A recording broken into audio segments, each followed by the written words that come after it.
kaya ito? Pera. May nakaiwan ng 1,000. Kanino kaya ito?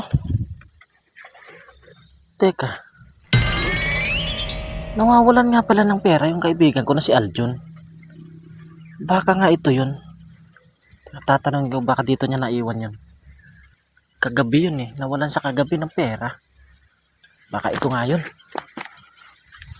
Pupuntahan ko siya. Tatanungin ko kung baka ito yung pera niya.